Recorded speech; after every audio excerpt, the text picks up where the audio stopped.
Mas vai lá. Você quer que eu faça uma oração? Você faz? Tanto faz, se quiser eu posso fazer. Vai lá, pode ir.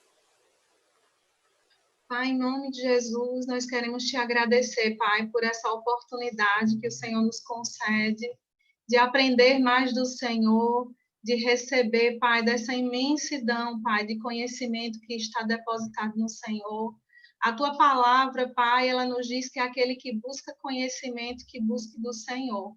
Pois nós nos colocamos diante do Senhor, te pedindo que derrama nessa noite uma unção nova sobre as nossas vidas, para que possamos receber e aprender, Pai, juntamente com o Teu Espírito Santo, que nos dá clareza e entendimento de toda a verdade, Pai.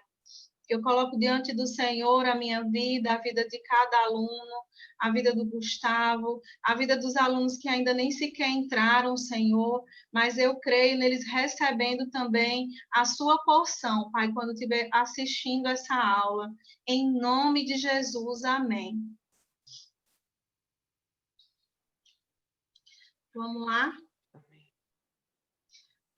Bom, na aula passada, a gente terminou falando porque devemos evangelizar. Agora, a gente vai abordar um pouquinho aonde, né, onde a gente deve evangelizar. Desde o início da aula, quando a gente viu lá em Marcos 16:15, né, que fala aí de por todo mundo e pregue o evangelho, ou seja, a gente deve evangelizar em todos os lugares, não tem um local específico para isso, né? Teve a oportunidade de pregar o evangelho, esteja pronto para semear na vida daquela pessoa. E, de acordo com Jesus, nós devemos ser testemunhas em Jerusalém, ou seja, na nossa cidade, em toda a Judéia e Samaria, né, que seria o que? O nosso estado, as regiões mais próximas à nossa nação, não esquecendo, né, daqueles povos não alcançados, que aqui no Brasil até a gente tem também povos não alcançados.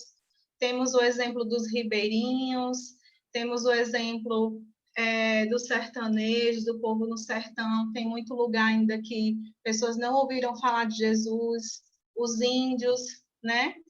E até os confins da terra, que representaria todo o mundo. Isso está lá em Atos 1:8, né? E aí a gente vai ver alguns exemplos de onde os discípulos evangelizaram.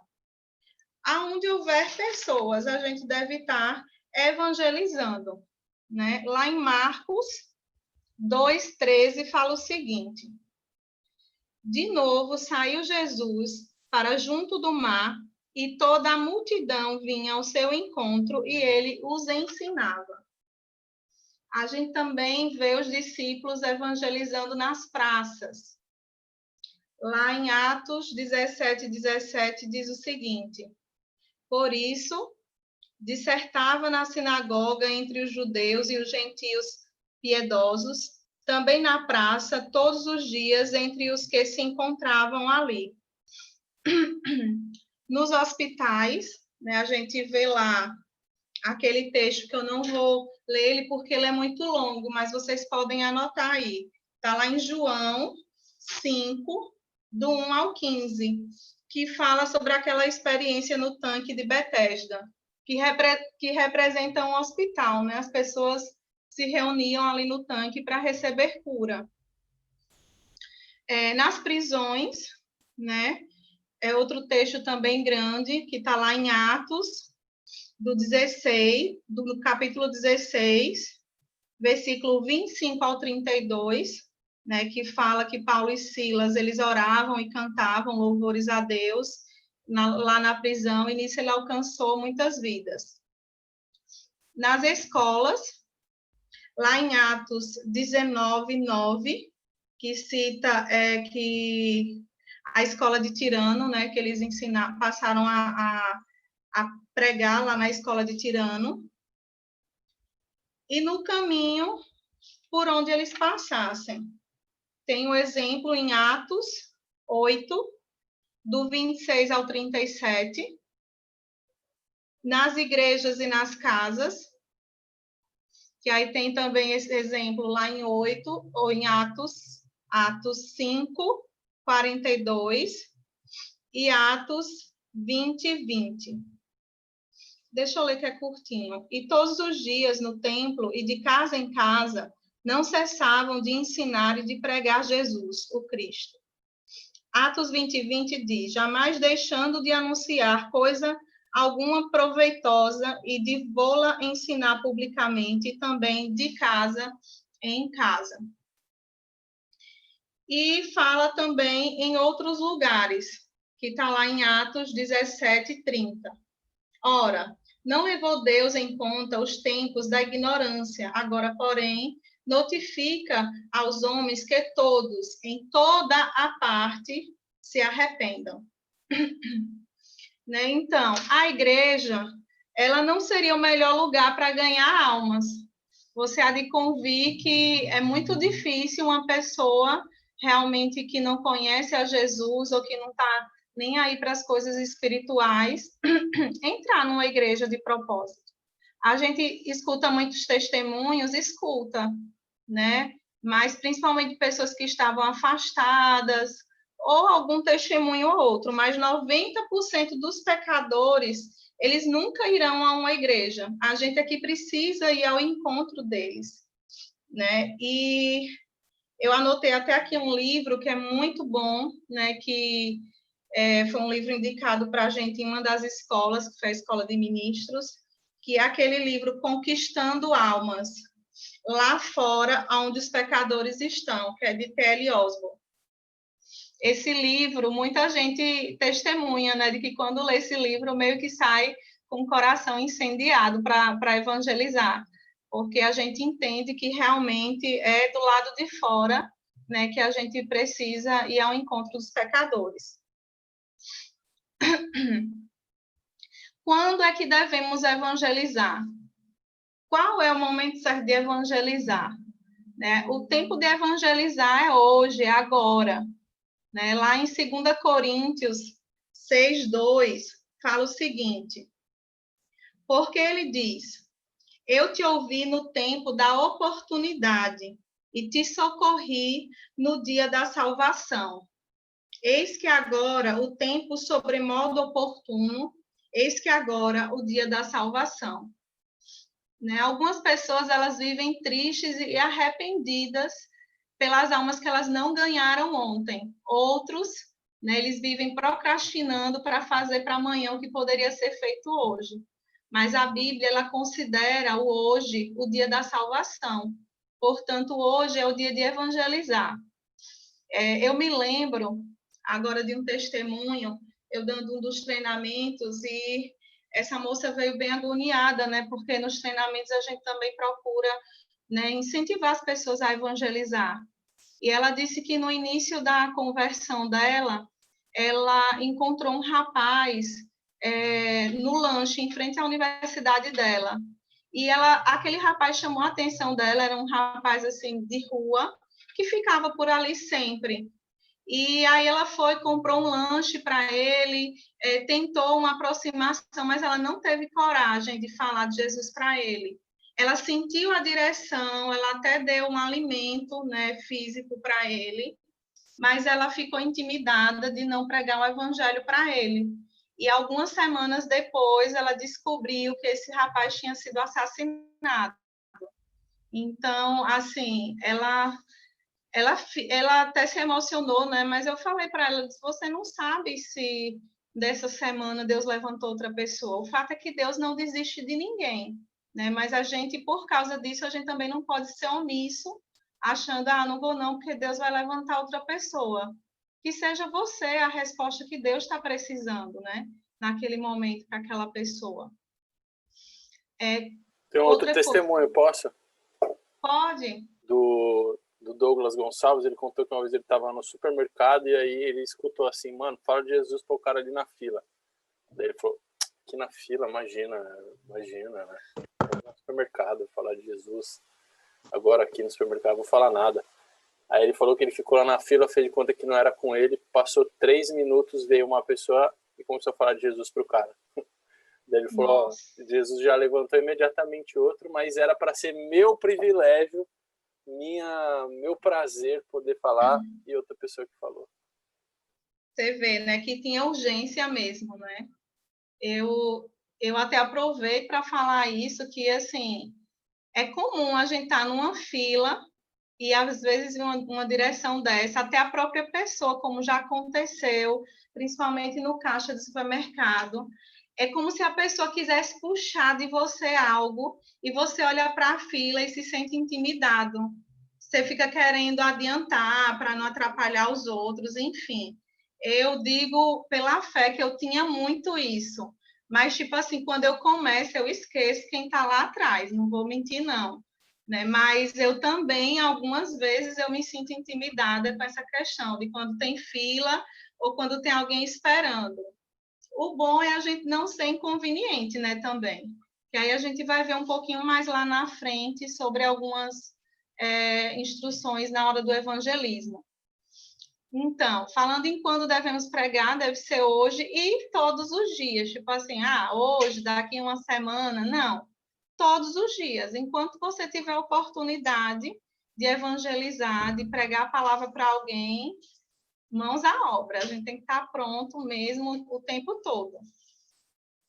E lá em Atos 5:42 fala o seguinte: e todos os dias no templo e de casa em casa não cessavam de ensinar e pregar Jesus o Cristo.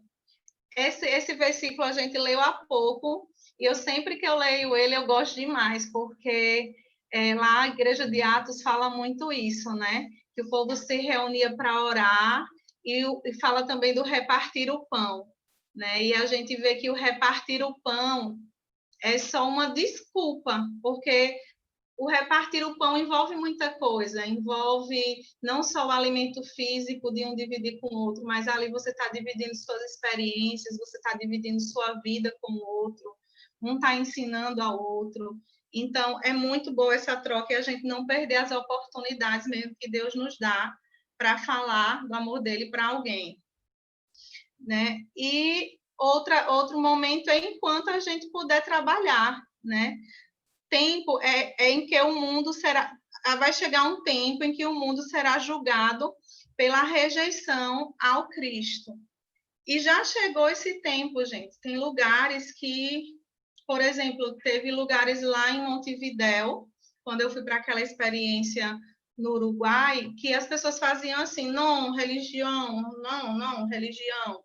Tipo assim, as pessoas têm lugares que as pessoas não querem mais ouvir falar do evangelho, porque, né, acham que tudo envolve religião, e a gente sabe que não é só isso, né? Existe a religião, mas não é a religião que salva, mas Jesus Cristo.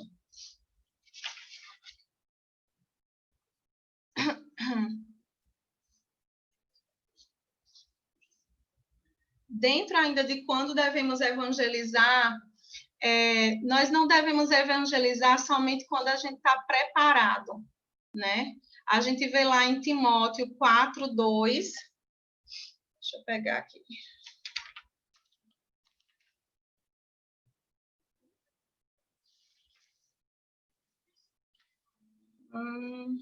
Pronto.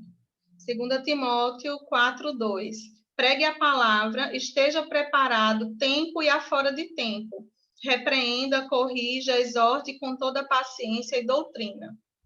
Porém, Pedro e João, nessa passagem aqui de Atos 3, do 1 ao 8, eles curaram o coxo antes mesmo de orar e se preparar especificamente para isso. Eu gostei desse exemplo porque, às vezes, surge a oportunidade de você encontrar alguém, aí reclama de uma dor de cabeça ou de algum problema em família. Lembre, problema é a porta para você pregar o evangelho.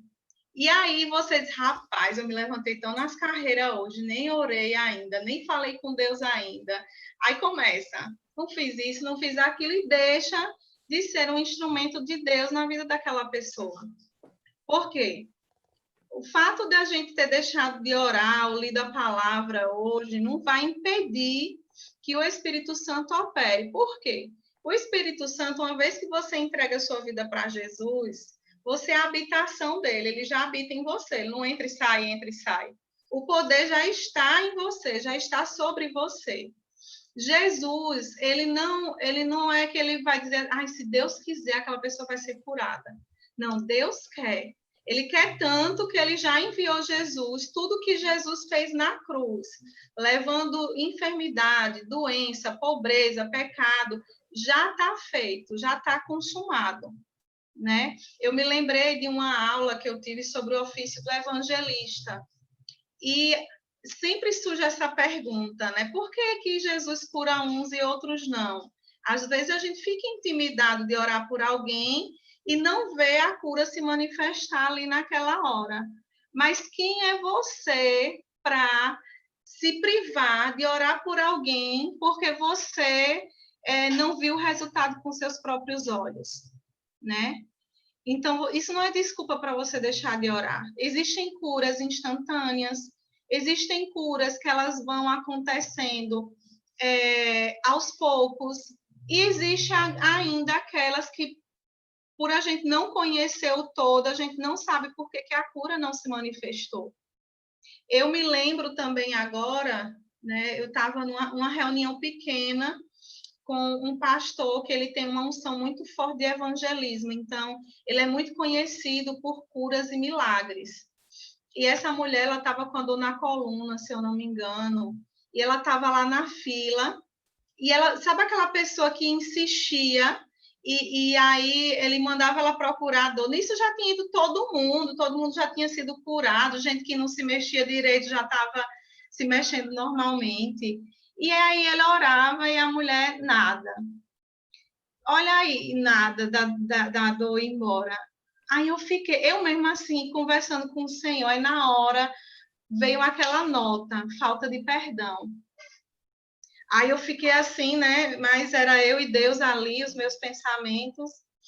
E aí o pregador conversou com ela, assim, de lado e tudo mais, e começou a ministrar sobre perdão, sobre ela ver alguém da família dela, alguém que ela deixou de liberar perdão, que o perdão muitas vezes atrapalha a manifestação do milagre.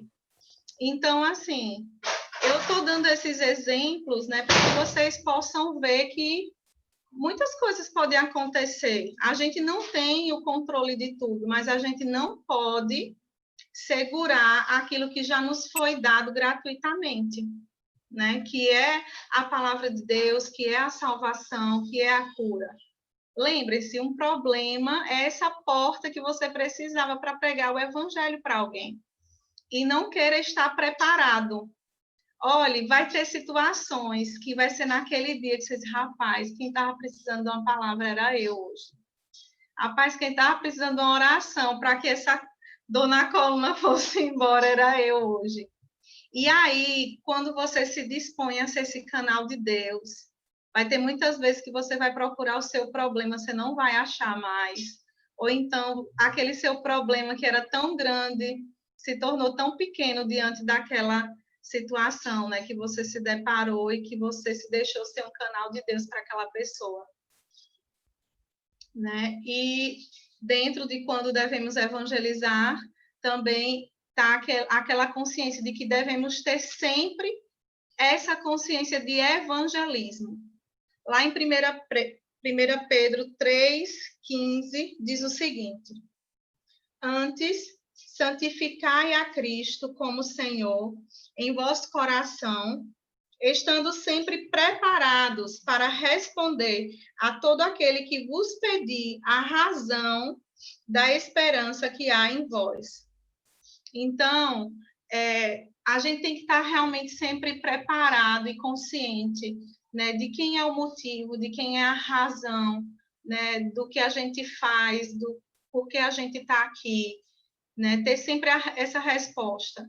Não queira aquelas respostas prontas, sabe? Eu preciso decorar a Bíblia, eu preciso... Não, deixe você ser a Bíblia para aquela pessoa, né? A gente não deve negligenciar, né? Não estou falando que você não vai negligenciar o seu tempo de busca, né? Você não vai somente se alimentar quando você vai para a igreja e escuta ali o pastor pregar. Não, você precisa ter o seu tempo em casa de leitura, até porque existem coisas específicas que o Espírito Santo quer te entregar. quer derramar no teu coração, né? Mas não se prive de ser usado por Deus com a sua própria vida, com aquilo que ele já está fazendo, com aquilo que ele já fez na sua vida.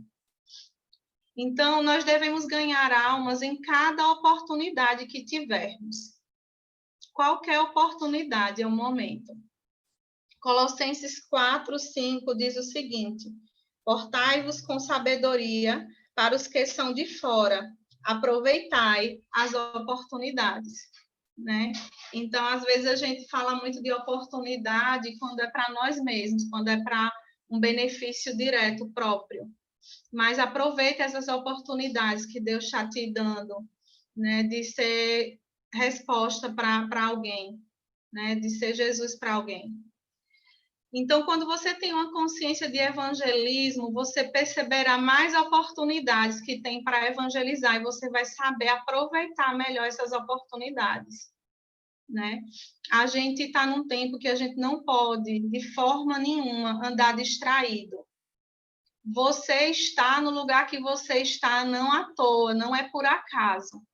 Existem pessoas, existem vidas que só você vai poder alcançar, porque você está num lugar estratégico.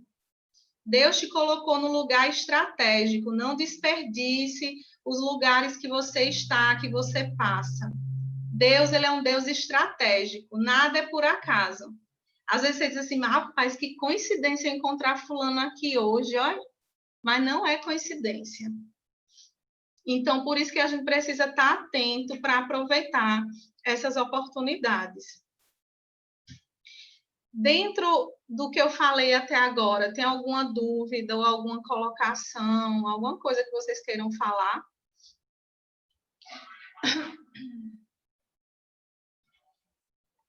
Nada, então vou continuar.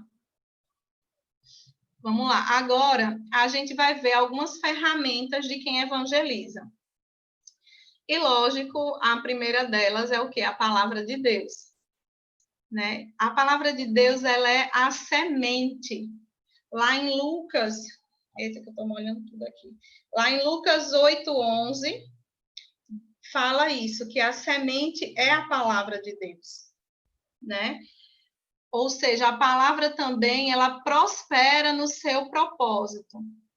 Lá em Isaías 55:11, fala o seguinte: assim será a palavra que sair da minha boca, não voltará para mim vazia, mas fará o que me apraz e prosperará naquilo para que a designei. Eu me apeguei muito a essa passagem quando eu comecei a evangelizar, né? Então, eu ficava sempre repetindo isso, né? A palavra de Deus, ela é poderosa. Então, quando eu abro a minha boca e falo a palavra de Deus, está saindo não só palavras, está saindo poder. Ela realmente cumpre com o propósito para o qual ela foi designada. A palavra de Deus, ela é poderosa para salvar. Lá em Tiago 1:21 diz: acolhei com mansidão a palavra em vós implantada, a qual é poderosa para salvar a vossa alma. A palavra também tem o poder de regenerar. Lá em 1 Pedro 1:23 diz: pois fostes regenerados, não de semente corruptível, mas de incorruptível, mediante a palavra de Deus, a qual vive e é permanente.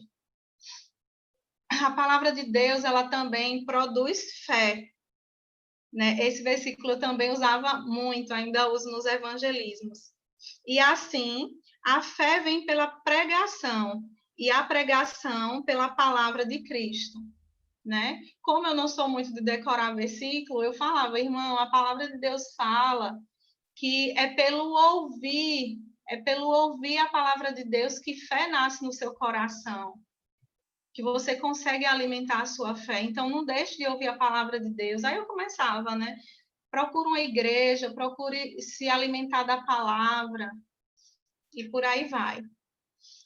Outra coisa, o Espírito Santo nos fará lembrar, mas, porém, é preciso ler, é preciso estudar, é preciso meditar, né? É o que a gente fala também para aqueles que vivem orando para passar em concurso e vestibular.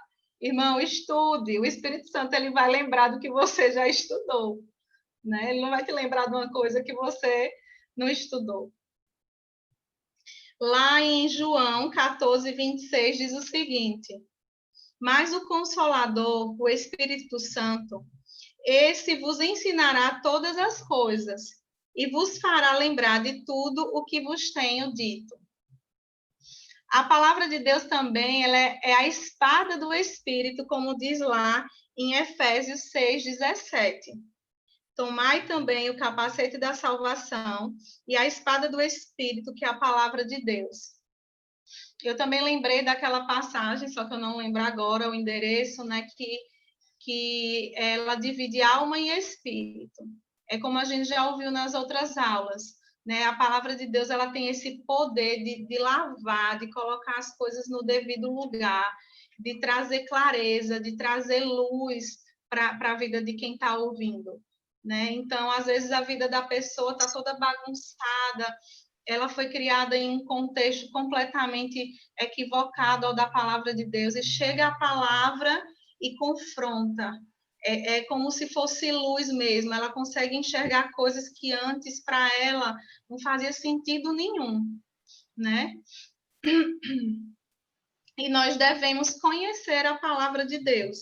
Lá em 2 Timóteo 2,15 diz o seguinte: procura apresentar-te a Deus aprovado, como obreiro que não tem do que se envergonhar, que maneja bem a palavra da verdade. Né? E eu me lembro agora também de que Tiago fala sobre não somente a gente conhecer, mas ser praticante da palavra. Né? Tem muitas pessoas que você vai ouvir ela falar vários versos decorados, várias coisas da palavra decorada, mas não adianta você ter o conhecimento e não colocar em prática, e não ter uma ação com esse conhecimento que você está recebendo. Né? Disso não vai adiantar, isso é para tudo, isso é numa escola, numa universidade, é com a vida. Não adianta você se encher de conhecimento e você não aplicar esse conhecimento, você não colocar em ação.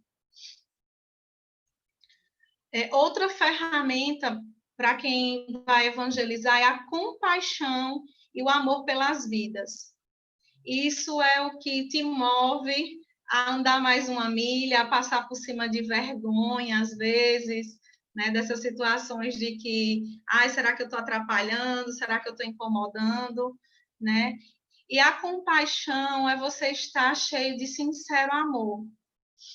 É ter dó, mas não é aquela dó de peninha, né? Mas é ter dó ao ponto de você ser provocado em fazer algo por aquela pessoa.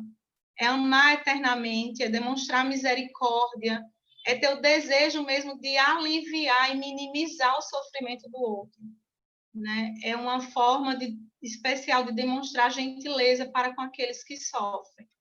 Lá em João 3,16, a gente vê o ápice, né, dessa compaixão e o amor pelas vidas, né, que fala que porque Jesus amou o mundo de tal maneira que deu seu Filho unigênito para que todo aquele que nele crê não pereça, mas tenha a vida eterna.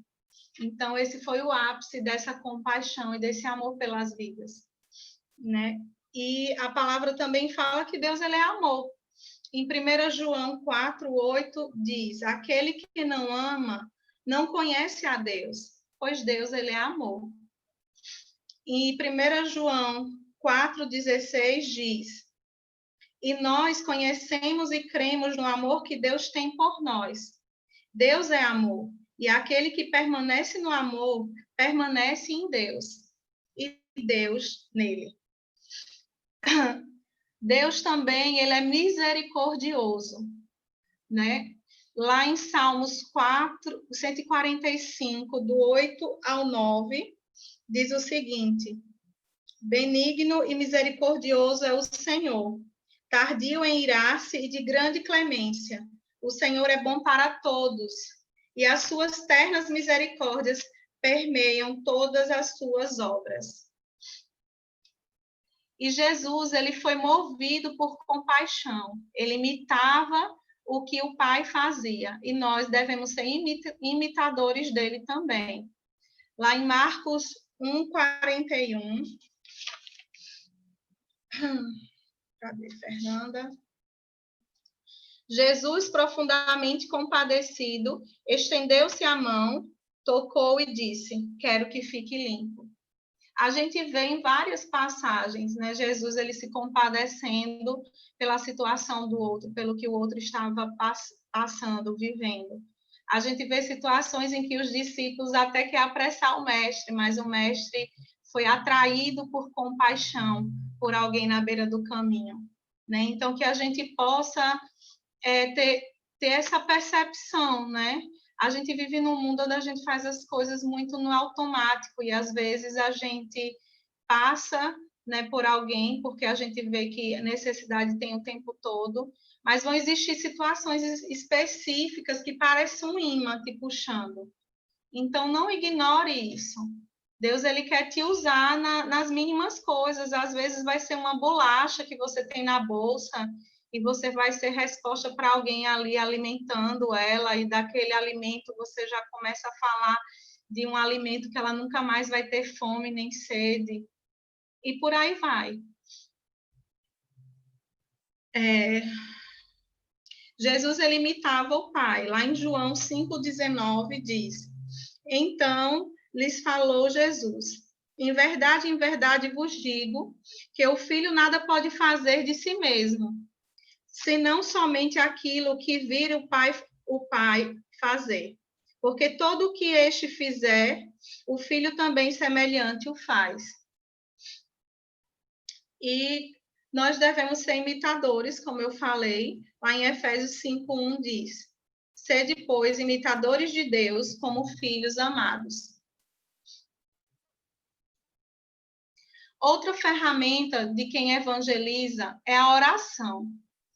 Né? A oração é uma das ferramentas mais poderosas do evangelismo. Lembre-se que é um conjunto, a gente não pode usar como desculpas para não evangelizar, como eu estava falando. Né? Mas a gente também precisa conhecer todas as ferramentas que estão à nossa disposição para que a gente tenha um evangelismo bem-sucedido. Né? E dentro da oração, eu quero destacar também o jejum. O jejum ela é uma arma poderosa, uma ferramenta poderosa para que a gente possa estar mais sensível às direções do Espírito Santo. Então, eu anotei até aqui para lembrar, eu fui fazer um evangelismo num bairro aqui de Aracaju, e é um bairro bem carente, e a gente não tinha muita informação, assim, a gente chegou lá, não tinha tanta informação detalhada do bairro, a gente só sabia que era um bairro carente, muitos desses bairros têm muitas crianças, e a gente chegou, estava um dia normal, a gente arrumou as coisas lá, ia ter um tempo de comunhão, e a igreja local preparou um café da manhã para a equipe de evangelismo. Gente, mas começou uma chuva com vento, que nem que você quisesse sair da igreja, você ia conseguir, porque ia levar a sombrinha e você e tudo junto. Era muita chuva com vento e a gente ficou, meu Deus, todo mundo naquela expectativa, doido para sair para evangelizar e nada da chuva parar. Aí foi o que a gente fez.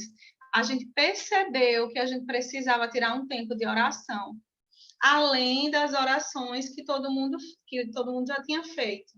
Porque o que acontece? Quando tem um evangelismo marcado da sua igreja local, normalmente você vai tirar um tempo de oração, ou você sozinho em casa, ou a depender do grupo, eles combinam um momento para estar orando juntos. E o bom é você jejuar pelo menos um dia antes ou na semana do evangelismo. Não adianta você ir jejuando, porque você pode passar mal. Porque, dependendo da situação, tem lugares de evangelismo que é muito quente, você vai andar muito, você vai se desgastar. Então, é bom você se preparar antecipadamente. E aí a gente tirou um tempo muito bom de oração, mas a gente orou daqui a pouco. Gente, abriu um sol, um dia que ninguém dizia que ali tinha chovido. E é como a gente costuma fazer, parece que você saiu e foi para um pomar, onde os frutos estavam tão maduros que caía assim, ó. A gente ia nas casas, o povo receptivo, a gente pregava a palavra, as coisas fluíam. Eu lembro de uma casa que eu cheguei, que a mulher tinha separado recentemente do esposo. Eu não me lembro de detalhes, mas eu lembro que veio palavra de conhecimento naquele momento, coisa que eu não sabia da vida dela, e à medida que eu fui falando da palavra do Senhor para ela, ali foi resposta para o que ela estava vivendo. Então, você vê as coisas assim fluindo mais tranquilamente quando você, digamos que você pavimentou, né, com a oração e com o jejum. E temos alguns princípios dentro da oração que é eficaz no evangelismo, né? A gente está sempre orando para que aquelas pessoas elas recebam a salvação, porque a salvação ela já está aí, já está feito. O que é que falta? O conhecimento chegar e aquela pessoa acolher no coração. A gente sabe que tem pessoas que teve uma vida tão marcada, uma vida tão cheia de coisa que a palavra chega e bate de volta.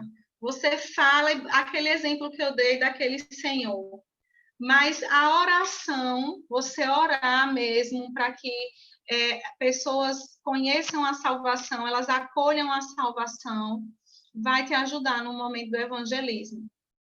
Orar também por trabalhadores para a seara, né, para que Deus levante mais pessoas com esse desejo de evangelizar, de alcançar vidas.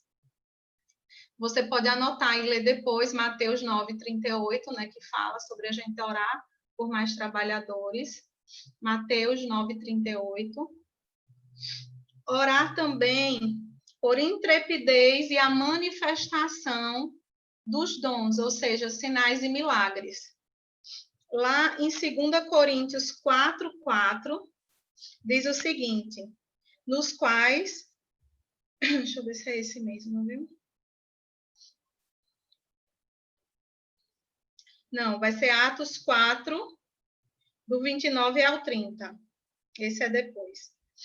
Agora, Senhor, olha para as suas ameaças e concede aos teus servos que anunciem com toda intrepidez a tua palavra, enquanto estendes a mão para fazer curas, sinais e prodígios por intermédio do teu santo servo Jesus.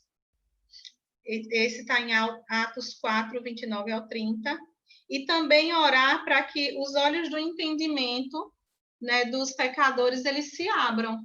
Né? Lá em 2 Coríntios 4, 4, agora sim, fala o seguinte, nos quais o Deus deste século cegou o entendimento dos incrédulos, para que lhes não resplandeça a luz do evangelho da glória de Cristo.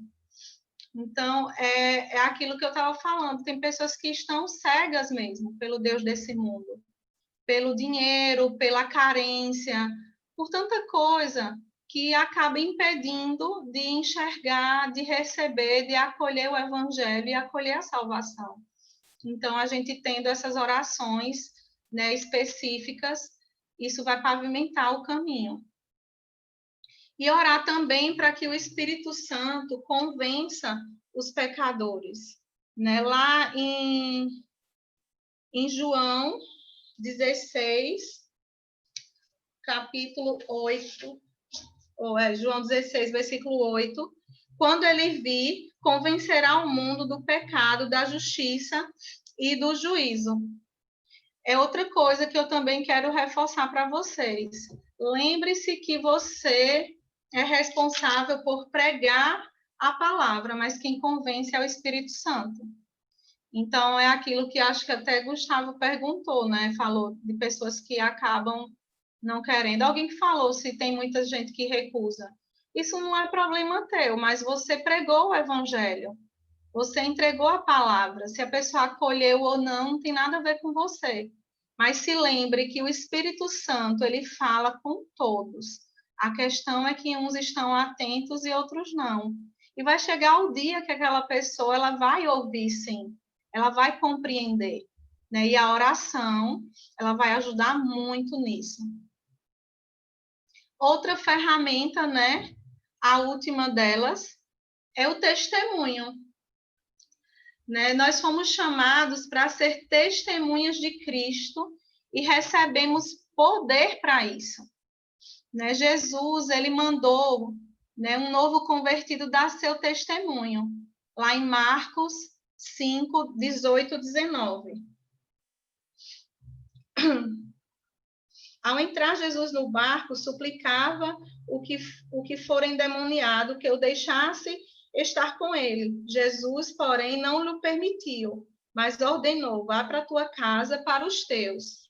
Anuncia-lhes tudo o que o Senhor te fez e como teve compaixão de ti. Né? Então, você vê que essa pessoa acabou de ser liberta, mas já saiu testemunhando. Né? Então, o testemunho, ele causa impacto. Paulo, ele dava seu testemunho por onde passava. Esses textos são mais longos, eu vou deixar para que vocês olhem depois. Atos, capítulo 22, do 3 ao 21. E Atos, do capítulo 26, do 12 ao 29. E olhe que pesava sobre Paulo, né? Imagine Paulo, com o histórico que ele tinha, ele testemunhar. Então, não se iniba mesmo de ser um testemunho poderoso de Deus, né? Então, assim, eu lembro que eu cheguei na casa da minha madrinha, a minha madrinha que me batizou quando eu era bebê, eu nunca deixei ela de chamar ela de madrinha por respeito, né? Ela não conhecia, né, a palavra, e aí ela disse: agora eu deixei de ser sua madrinha. Eu disse: não, eu tenho o mesmo respeito pela senhora, a mesma gratidão e admiração. Aí ela fez: eu escuto tanta gente falar que foi ex-drogado, que fez isso, fez e aconteceu, e agora depois está na igreja dizendo que é crente. Para a senhora ver como Jesus é poderoso. Olha, mudar uma pessoa completamente assim, só Jesus para fazer um negócio desse. Ela é mesmo, né, minha filha? Eu disse: pois é, para a senhora ver. Então, assim, a gente vê vários testemunhos. A gente não deve se envergonhar disso. Faz parte da nossa história. Mas a gente não deve se apegar ao passado, mas que esse testemunho ele sirva para que pessoas possam ver o que Jesus pode fazer na vida de outra pessoa, né? E também falando de testemunho atual, ou seja, de você ser condizente com aquilo que você prega.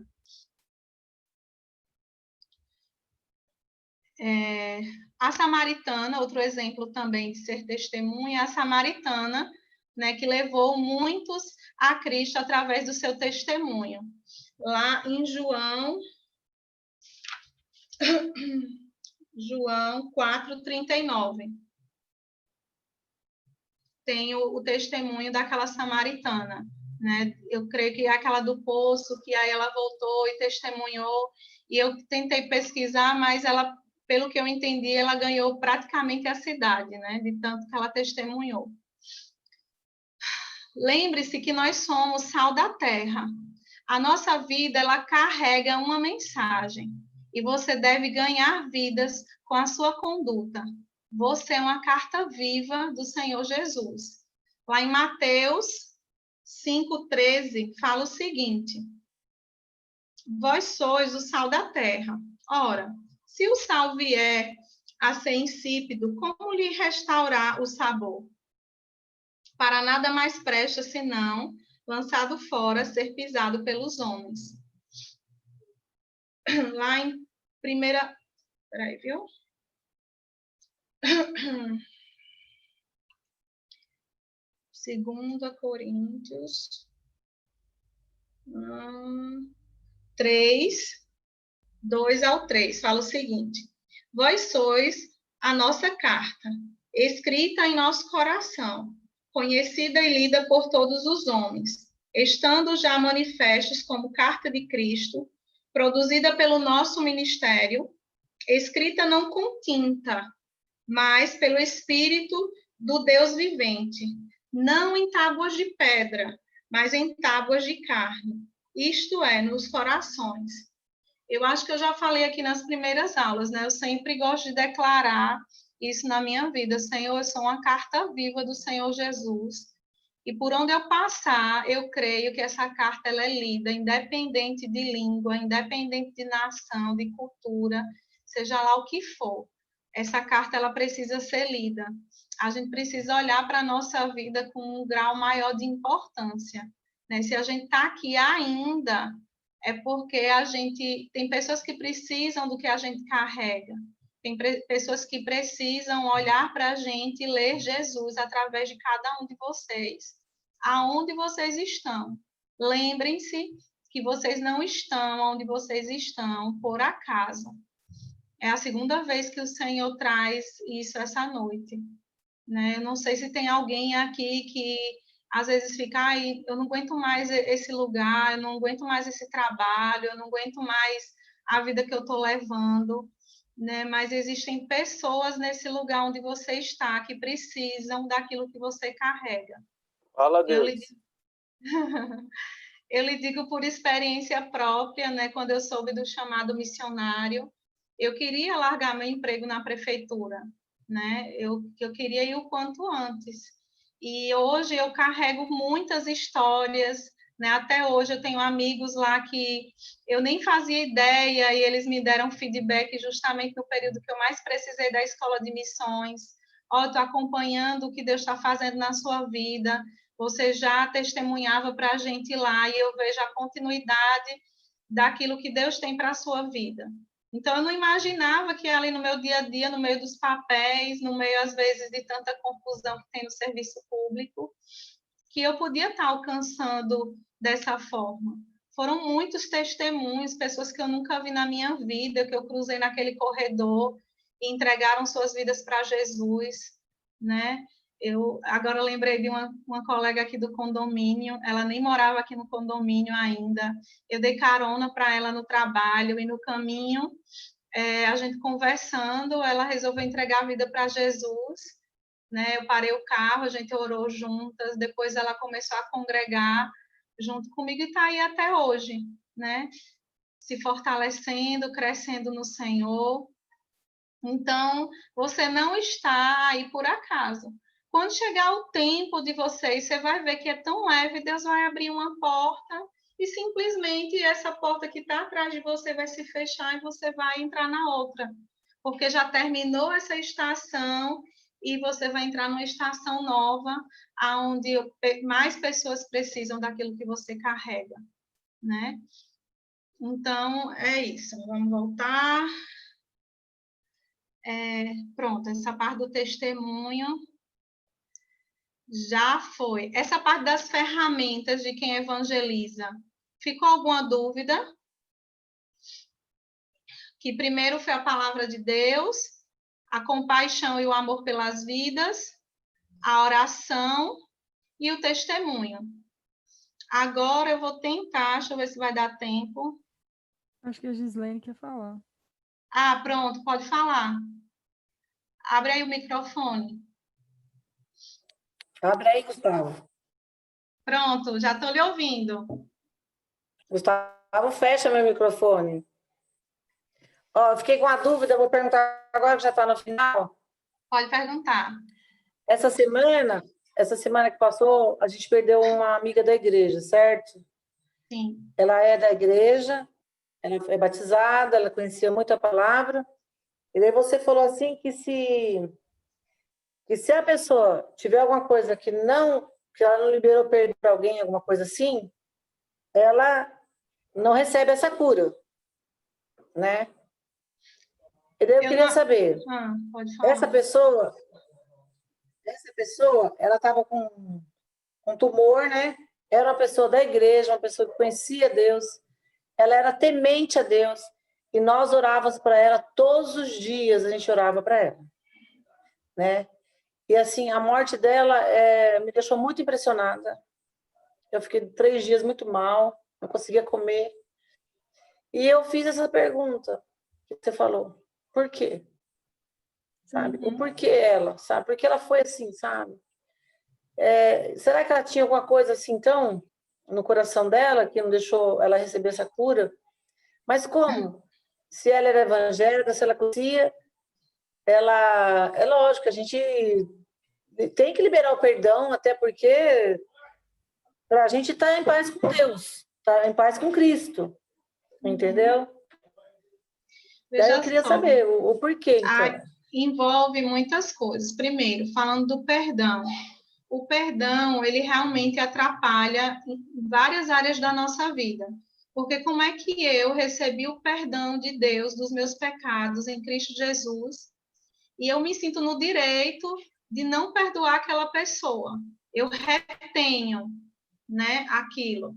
Na verdade, eu estou fazendo mal para mim mesma. É como se eu estivesse fechando a torneira mesmo das bênçãos. Tipo, Deus não deixou de me amar, os meus pecados não deixaram de ser perdoados, mas você entende que eu estou segurando a vida de uma pessoa, né?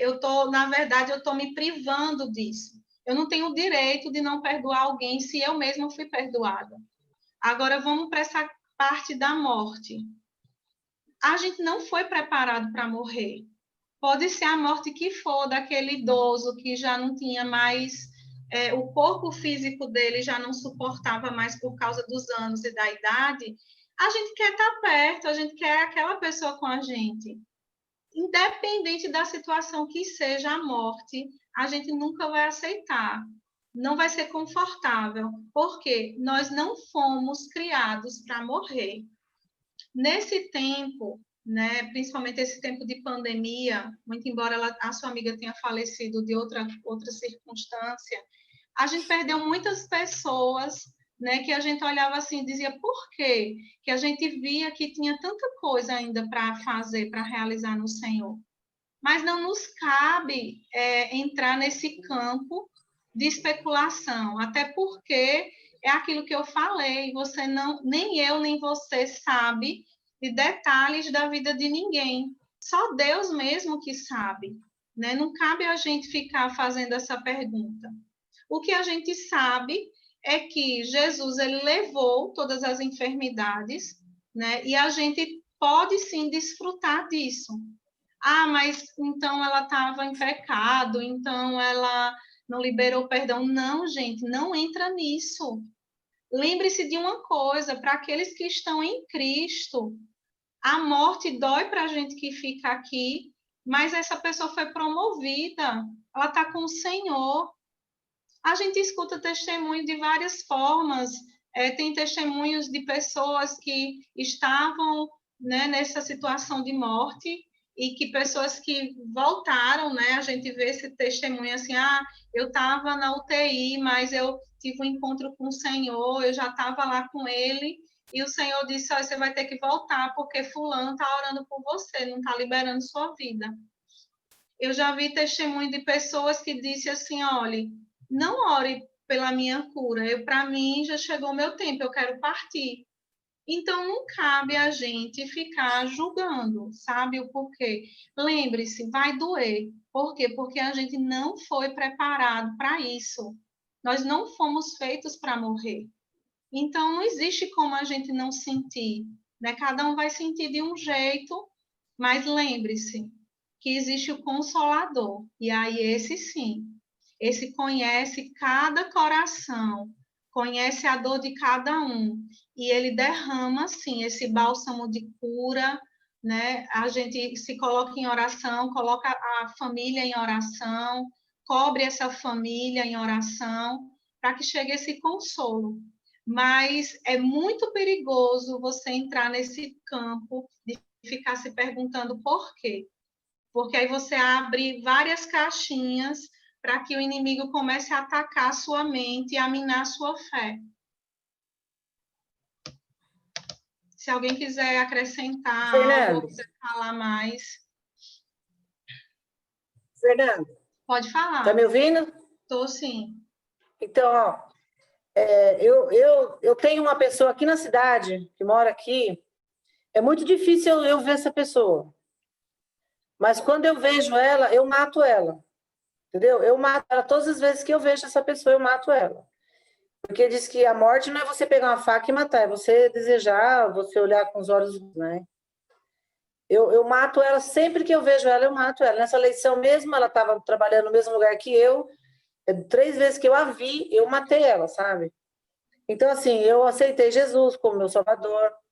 É lógico que você falou, eu peço perdão pelos meus pecados e creio que Deus tem misericórdia da minha vida, Ele tem me perdoado no meio das coisas, né? A gente é falho. E no meu caso, se eu morrer hoje, o que acontece comigo?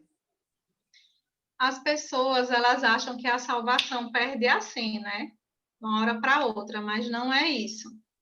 Veja só, eu creio que você já ouviu falar sobre isso, que a falta de liberar perdão é como se você tomasse veneno e quisesse que o outro morresse. Eu vou falar uma coisa para você. Eu passei anos da minha vida frustrada, angustiada, revoltada com meu pai. Até que um dia o Senhor começou, foi muito tempo o Senhor tratando comigo, eu já era crente há muito tempo. Às vezes, eu ficava assim, eu respirava fundo, eu dizia, não, eu acho que eu já liberei perdão. Mas vinha remoendo coisas, ainda tinha muita coisa no meu coração. E aí o Senhor falou, você vai querer guardar isso para o resto da vida, porque pare para pensar. Não existe uma pessoa que nos magoou, que ela tenha a dimensão do estrago que ela fez.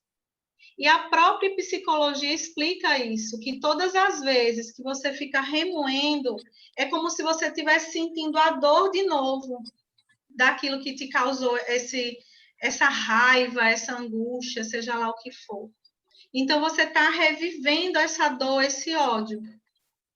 E aí eu quero também trazer outro testemunho para você. A Bíblia pede para que a gente ore pelos nossos inimigos. Isso não é fácil. Eu digo diante de vocês e de quem mais for assistir essa aula. Eu já orei por uma pessoa, isso foi coisa recente, ela me prejudicou. Ela quase suja meu nome, ela pegou dados meus, ela usou meu nome, e tipo assim, você fica remoendo, porque você fica, não, porque ela fez isso, ela conhece a palavra, ela não sei o quê, eu fiz isso por ela. Aí você começa, isso não tem fim. E eu disse, Senhor, eu preciso resolver isso, porque se eu ia ofertar, dava aquele freio no coração, porque estava mal resolvido. Por mais, ela nem sonhava que eu sabia dessas coisas, que eu tinha descoberto. Então, eu chamei ela para uma conversa, mas antes de eu chamar ela para uma conversa, eu tive que orar pela vida dela. E eu pensei que ia ser fácil.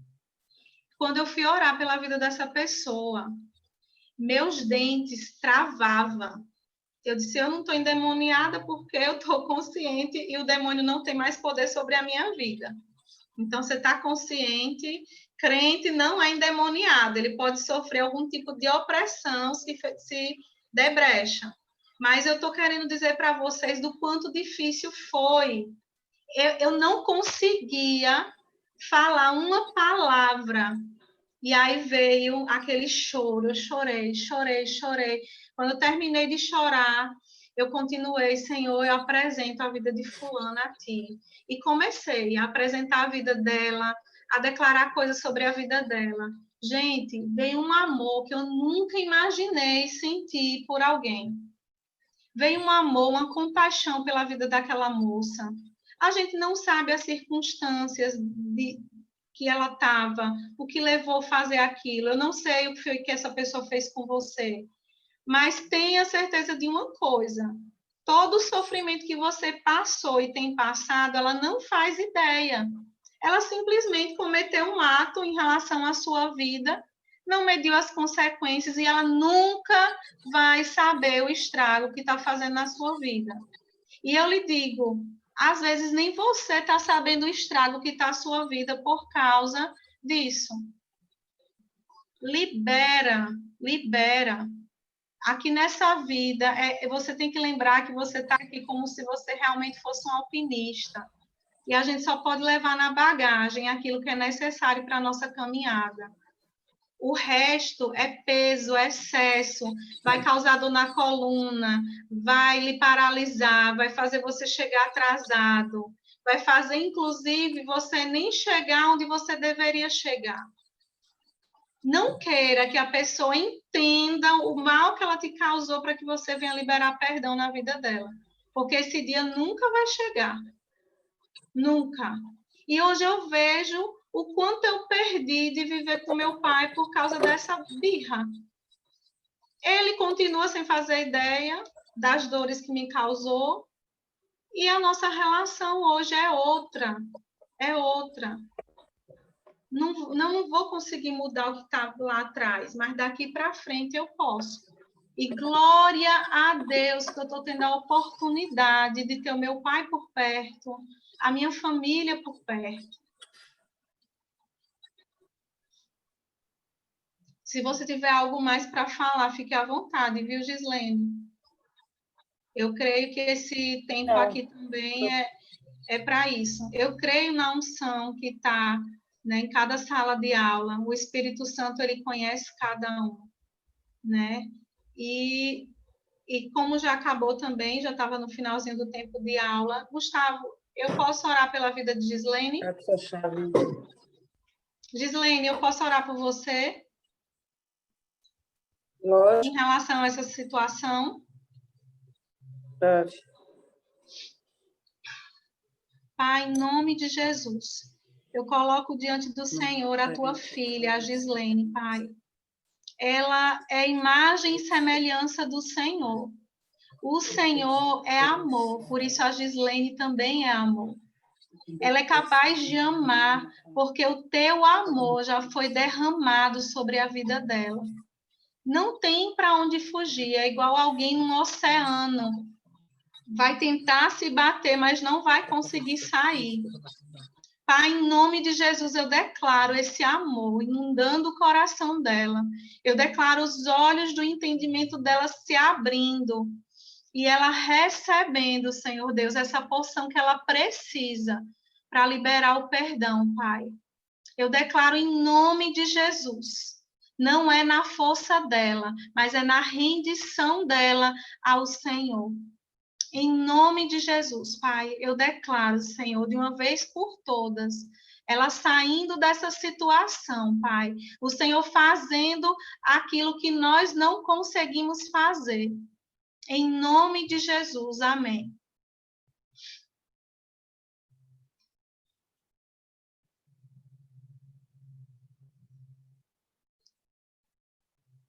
Fala, Graça, Oi. pode desmutar. Já experimenta agora. Já acabou mesmo o tempo. Se alguém tiver alguma dúvida, quiser fazer alguma colocação, qualquer coisa, fica à vontade. A outra parte eu vou deixar para a próxima aula. Eu acho que na próxima aula eu consigo encerrar. O Grazi, você está tentando falar? Abrir o microfone? Não? Tá. Aqui eu acho que eu te mutei porque estava aberto. Ah, então beleza. Já vai acabar semana que vem com você, Fernanda? Eu estou vendo com o Gustavo se semana que vem eu consigo ou ainda vai ser a próxima. É o que eu disse a ele, vamos deixar fica fluir. mais umas 3 semanas pra gente. Ô, gente, obrigada. Cada vez que eu chamo um professor eu me complico mais, porque ninguém mais quer falar comigo. Glória a Deus por isso, eu fico feliz. Mas só vai melhorar. Deixa eu comentar aqui algumas coisas. A Gislene está ainda aí ou ela saiu? Eu acho que ela acabou, caiu, ou ela precisou sair mesmo, mas deixa que o Espírito Santo sabe de tudo. Não, eu ia comentar dela, só dar umas bases bíblicas, né, porque a gente falou. Depois eu falo com ela, mas eu Sim, faça